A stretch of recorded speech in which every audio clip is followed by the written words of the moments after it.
പ്രിയമുള്ളവരെ എല്ലാവർക്കും ഒരിക്കൽ കൂടി മീഡിയയിലേക്ക് ഹാർദമായ സ്വാഗതം. നമ്മൾ ഈ ലോകരാഷ്ട്രീയം ചർച്ച ചെയ്യുമ്പോൾ വരും ഓരോരോ ദിശ വന്ന പോലെ പോകും തിരിയാ ലോക രഹസ്യമാർക്കുമേ എന്ന കവിവാക്യം പോലെയാണ്. കാരണം നാളെ എന്താണ് നടക്കുന്നത് എന്നതിനെപ്പറ്റി ഒരു ധാരണയുമില്ല. അത്രമേൽ മാറി മരുകയാണ് ലോകത്തിന്റെ സഖ്യങ്ങളും രാഷ്ട്രീയ സംവിധാനങ്ങളുമൊക്കെ.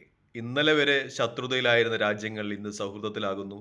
ഇന്നലെ വരെ സൗഹൃദത്തിലായിരുന്ന രാജ്യങ്ങൾ ഇന്ന് സഖ്യത്തിലാകുന്നു. നമ്മൾ ഉക്രൈൻ്റെയും റഷ്യയുടെയും അമേരിക്കയുടെയും ഒക്കെ കാര്യമെടുക്കുമ്പോൾ അത് കണ്ടതാണ്. ഈ ഡൊണാൾഡ് ട്രംപ് വന്നതിന് ശേഷം ലോകക്രമത്തിൽ ഇന്ന് എന്ത് സംഭവിക്കുന്നു, നാളെ എന്ത് സംഭവിക്കുന്നു എന്ന് പറയാൻ വയ്യാത്ത അവസ്ഥയാണ്.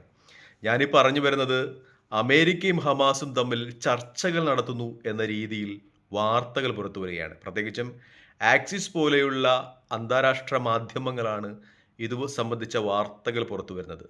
ഖത്തറിന്റെ തലസ്ഥാനമായ ദോഹയിൽ അമേരിക്കയുടെ മധ്യേഷ്യയിലെ പ്രതിനിധിയുമായിട്ട് ഹമാസ് പ്രതിനിധികൾ നേരിട്ട് ചർച്ചകൾ ചെയ്യുന്നു എന്ന വാർത്തയാണ് അവസാനമായി ലഭിക്കുന്നത്. പ്രത്യേകിച്ചും ഇസ്രായേലിനെ വെട്ടിക്കൊണ്ടുള്ള ഒരു ചർച്ച, അത് ഇസ്രായേലിനെ സംബന്ധിച്ച് ആശങ്കാജനകം തന്നെയാണ് എന്ന കാര്യത്തിൽ സംശയമില്ല. പ്രത്യേകിച്ചും അമേരിക്ക നേരത്തെ ഹമാസിനെ ഒരു ഭീകരവാദ പ്രസ്ഥാനമായി പ്രഖ്യാപിച്ചിരുന്നു.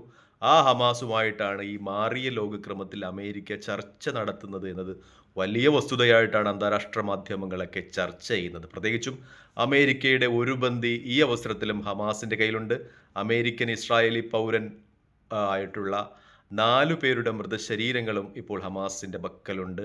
ഇതിന്റെ മോചനവുമായി ബന്ധപ്പെട്ട ചർച്ചകളാണ് ഇപ്പോൾ ദോഹയിൽ നടക്കുന്നത് എന്ന വാർത്ത പുറത്തു വരികയാണ്. എന്തായാലും അത് ഇസ്രായേലിനെ സംബന്ധിച്ച് പ്രതീക്ഷാജനകമല്ല, ആശങ്കജനകമാണ്. കാരണം അമേരിക്കയെ പോലെ ഇസ്രായേലുമായിട്ട് അത്രമേൽ ആത്മബന്ധം പുലർത്തുന്ന ഒരു രാജ്യം ഇസ്രായേൽ അറിയാതെ ഹമാസുമായി ചർച്ച നടത്തുന്നു എന്നത് ഇസ്രായേലിനെ സംബന്ധിച്ച് ഒട്ടും ജനകമല്ല. നമ്മുടെ ഈ മാത്യു സാമുവലും അതുപോലെ ആരിഫ് ഹുസൈനും ഒന്നും തള്ളിമറിക്കുന്നത് പോലെയല്ല ലോകത്തിന്റെ പോക്ക് എന്ന് കൂടുതൽ സുവിക്തമാക്കുന്ന സംഭവഗതികളാണ് അന്താരാഷ്ട്ര തലത്തിൽ നടന്നുകൊണ്ടിരിക്കുന്ന കാര്യത്തിൽ ഒട്ടും സംശയമില്ല. ഒപ്പം തന്നെ മറ്റൊരു കാര്യം കൂടി അന്താരാഷ്ട്ര മാധ്യമങ്ങൾ നിറഞ്ഞു നിൽക്കുന്നുണ്ട്. ഇറാനുമായിട്ട് നേരിട്ടുള്ള ഒരു ചർച്ചയ്ക്ക് തങ്ങൾ തയ്യാറാണെന്ന് Russian president Vladimir Putin American president Donald ട്രംപിനെ അറിയിച്ചിട്ടുള്ള വാർത്തകളും പുറത്തു വരികയാണ്. അതായത് നേരത്തെ അന്താരാഷ്ട്ര തലങ്ങളിലേക്ക് ഉയർന്നൊരു ചോദ്യം, റഷ്യയും അമേരിക്കയും തമ്മിൽ അടുക്കുമ്പോൾ അത് ഇറാനും റഷ്യയും തമ്മിലുള്ള ആത്മബന്ധത്തിൽ എത്രത്തോളം വിള്ളലുകൾ ഉണ്ടാക്കും എന്നതിനെ കുറിച്ചായിരുന്നു. പക്ഷേ ഇസ്രായേലിന്റെ തന്ത്രങ്ങളൊക്കെ അതിജീവിച്ചുകൊണ്ട് റഷ്യയും ഇറാനും ഇപ്പോഴും ദൃഢമായ ബന്ധത്തിൽ ആണ് എന്നതിന്റെ സൂചനയാണ് ഇറാനുമായിട്ട് ഒരു ചർച്ചയ്ക്ക് തയ്യാറാണ് എന്ന രീതിയിൽ പുടിന്റെ ഒരു പ്രസ്താവന വരുന്നത്, അമേരിക്കൻ പ്രസിഡന്റിനെ അറിയിക്കുന്നത് എന്ന രീതിയിൽ അന്താരാഷ്ട്ര മാധ്യമങ്ങൾ റിപ്പോർട്ട് ചെയ്യുന്നത്. പ്രത്യേകിച്ചും ഈ റംലാൻ വ്രതാരംഭ കാലത്ത് ഇറാനിലെ ജനങ്ങൾക്ക് നൽകിയ റംലാൻ സന്ദേശങ്ങൾക്കിടയിൽ അയത്തുള്ള ഖംനയി എന്ന് പറയുന്ന ഇറാന്റെ ആത്മീയ നേതാവ് എടുത്തു പറയുകയുണ്ടായി, എന്തെങ്കിലും കാരണവശാൽ ഇസ്രായേൽ ഇറാന്റെ ആണവ നിലയങ്ങൾ ആക്രമിക്കുന്ന പക്ഷം ഇറാനോടൊപ്പം ചേർന്ന് റഷ്യയും ഇസ്രായേലിനെ ആക്രമിക്കും എന്ന ഒരു പ്രസ്താവനയും ഈ അടുത്ത സമയത്ത് ഖാംനയുടെ ഭാഗത്തുനിന്നുണ്ടായി. അപ്പോൾ ഇതൊക്കെ ചേർത്ത് വായിക്കുമ്പോൾ ഇറാൻ റഷ്യ ആത്മബന്ധം കൂടുതൽ ദൃഢമായിരിക്കുന്നു എന്ന് തന്നെയാണ് കാര്യങ്ങൾ സൂചിപ്പിക്കുന്നത്. ഇസ്രായേലിനെ സംബന്ധിച്ച് ഒട്ടും ആശങ്ക ജനിപ്പിക്കുന്ന പ്രതീക്ഷാജനകമല്ലാത്ത കാര്യങ്ങളാണ് അന്താരാഷ്ട്ര തലങ്ങളിൽ സംഭവിച്ചുകൊണ്ടിരിക്കുന്നത് എന്ന കാര്യത്തിൽ സംശയമില്ല. ഞാൻ നേരത്തെയൊക്കെ പറയാറുള്ളത് പോലെ ഈ ഞങ്ങളുടെയൊക്കെ സ്കൂൾ കോളേജ് കാലഘട്ടത്തിൽ 2000-ലും 1990-കളിലുമൊക്കെ ഈ ലേഖനങ്ങൾ വരാറുണ്ടായിരുന്നു. എന്നാണ് അറേബ്യൻ രാജ്യങ്ങൾക്ക് സാമ്പത്തികമായും സൈനികമായും ഉന്നമനം ഉണ്ടാകുന്നത്, അന്നു മാത്രമേ ഗസയുടെ അല്ലെങ്കിൽ ഫലസ്തീൻ്റെ ഒരു പൂർണ്ണമായ മോചനം, ഒരു സ്വതന്ത്ര രാഷ്ട്രം സാധ്യമാകുകയെന്നു. എത്രമേൽ അറബ് രാജ്യങ്ങൾക്ക് ലോക രാജ്യങ്ങളുടെ മേൽ സ്വാധീനം ചെലുത്തുവാൻ പറ്റുന്നു, ആ അവസരത്തിൽ മാത്രമേ ഫലസ്തീൻ്റെ ഒരു സ്വതന്ത്രം യാഥാർത്ഥ്യമാകുന്നു. എൻ്റെ ഒരു അഭിപ്രായത്തിൽ ഇപ്പോൾ അറബ് രാജ്യങ്ങൾക്ക്, പ്രത്യേകിച്ചും ഖത്തറും UAEയും സൗദിയും ഉൾപ്പെടുന്ന രാജ്യങ്ങൾക്ക് വലിയ നിക്ഷേപമാണ് അമേരിക്ക പോലുള്ള രാജ്യങ്ങളിൽ ഉണ്ടാകുന്നത്. അവരെ പിണക്കുവാൻ ഒരിക്കലും അമേരിക്ക തയ്യാറാകുന്നില്ല എന്ന രീതിയിൽ തന്നെയാണ് വാർത്തകൾ വരുന്നത്.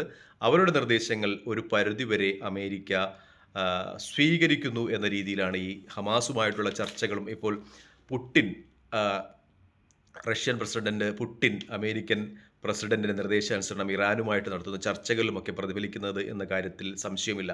ഇറാൻ ഒരു സൈനിക ശക്തിയായി വളർന്നതും മധ്യേഷ്യയിലെ മറ്ററബ് രാജ്യങ്ങൾ ഒരു സാമ്പത്തിക ശക്തിയായി വളർന്നതും ഇപ്പോൾ ഗസയ്ക്കും ഫലസ്തീനും അനുകൂലമായി മാറുന്നു എന്ന കാര്യത്തിൽ തർക്കമില്ല. മറ്റൊന്ന് റഷ്യ, ചൈന, വടക്കൻ കൊറിയ, ദക്ഷിണാഫ്രിക്ക, ഇറാൻ മുതലായ രാജ്യങ്ങളടങ്ങുന്ന ഒരു സഖ്യം അന്താരാഷ്ട്ര തലങ്ങളിൽ ചെലുത്തുന്ന സ്വാധീനവും ഈ ഗസയ്ക്കും ഫലസ്തീനുമായി അനുകൂലമായി വരുന്നു എന്ന കാര്യത്തിൽ ഒട്ടും തർക്കമില്ലാത്ത കാര്യമാണ്. മറ്റൊന്നുകൂടി പറഞ്ഞുകൊള്ളട്ടെ, ഗസയിലെ അറബ് രാജ്യങ്ങളുടെ ഫോർമുല അമേരിക്കയും അംഗീകരിക്കുന്നു എന്ന രീതിയിൽ വാർത്തകൾ പുറത്തു വരികയാണ്. പ്രത്യേകിച്ച് നമ്മൾ ചർച്ച ചെയ്താണ് നേരത്തെ ഈജിപ്തിലെ കൈറോയിൽ കൂടിയ അറബ് ലീഗിന്റെ അടിയന്തര യോഗം $53,000 കോടി പുനരധിവാസ പാക്കേജാണ് ഗസയ്ക്ക് വേണ്ടി തയ്യാറാക്കിയിരിക്കുന്നത്. അവർ പറയുന്നത് വെച്ചാൽ ഹിരോഷിമയിലും നാഗസാക്കിയിലും നേരത്തെ അമേരിക്ക രണ്ടാം ലോക മഹായുദ്ധകാലത്ത് ആറ്റം ബോംബിട്ട് തകർത്ത ഹിരോഷിമയും നാഗസാക്കിയും എങ്ങനെ പുനർജീവിപ്പിച്ചോ അതേ രീതിയിൽ ഒരു 5-6 വർഷത്തിനുള്ളിൽ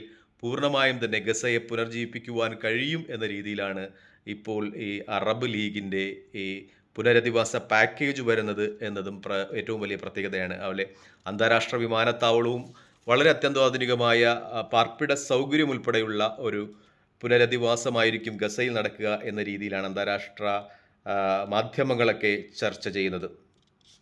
മറ്റൊരു കാര്യം കൂടി ഈ അവസരത്തിൽ ചേർത്തു വെക്കേണ്ടതുണ്ട് എന്നതാണ് ഏറ്റവും വലിയ പ്രത്യേകത.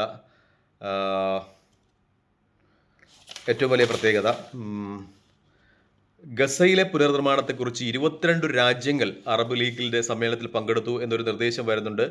അതുപോലെ ഈ ആന്റോണിയോ ബ്രുട്ടോസ് ഐക്യരാഷ്ട്രസഭയുടെ സെക്രട്ടറി ജനറൽ, അദ്ദേഹത്തിൻ്റെ നേതൃത്വവും അദ്ദേഹത്തിൻ്റെ സാന്നിധ്യവും ഈ സമ്മേളനത്തിൽ ഉണ്ടായിരുന്ന അന്താരാഷ്ട്ര മാധ്യമങ്ങളൊക്കെ റിപ്പോർട്ട് ചെയ്യുന്നുണ്ട്. എന്തായാലും ഗസയെ സംബന്ധിച്ച് പ്രതീക്ഷാജനകമായ നിമിഷങ്ങളാണ് എന്ന് തന്നെ പറയേണ്ടി വരും. കാരണം മറ്റൊന്നുകൂടി ഈ ചർച്ചയുടെ പ്രത്യേകതയായിട്ട് സൂചിപ്പിക്കുന്നത് ഹമാസിനെ സംബന്ധിച്ചാണ്. ഹമാസിൻ്റെ രാഷ്ട്രീയ സ്വാധീനം അവിടെ കുറയ്ക്കുന്നത്, അല്ലെങ്കിൽ ഹമാസിനെ ഭരണ നേതൃത്വത്തിൽ നിന്ന് മാറ്റുന്നതുമായി ബന്ധപ്പെട്ട ചർച്ചകൾ ഒന്നും അതിലുണ്ടായില്ല എന്ന രീതിയിൽ ചില സ്ഥലങ്ങളിൽ നിന്ന് വാർത്തകൾ ഉണ്ടാകുന്നതോടൊപ്പം തന്നെ ഒരുപക്ഷെ ഹമാസിനെ പൂർണ്ണമായും മാറ്റി നിർത്തിക്കൊണ്ടുള്ള ഒരു പുനരധിവാസ പാക്കേജും കൂടിയായിരിക്കാം എന്ന രീതിയിൽ റിപ്പോർട്ട് വരുന്നുണ്ട്. ഈജിപ്ത് ഹമാസിനെ മാറ്റണം എന്നൊരു നിർദ്ദേശം, അതായത് ഹമാസിനെ മാറ്റി നിർത്തിക്കൊണ്ട് ഒരു പാക്കേജ്, അഥവാ ഹമാസിനെ ഭരണ നേതൃത്വത്തിൽ നിന്ന് മാറ്റി നിർത്തിക്കൊണ്ടുള്ള ഒരു പുനരധിവാസമാണ് നിർദ്ദേശിച്ചതെങ്കിൽ ഖത്തർ പറയുന്നത് ഗസയുടെ കാര്യങ്ങൾ തീരുമാനിക്കാനുള്ള അവകാശം ഗസക്കാർക്ക് മാത്രമായിരിക്കും എന്ന രീതിയിലാണ്. അതായത് ഹമാസിൻ്റെ കാര്യത്തിൽ വ്യക്തത വരുന്നില്ല.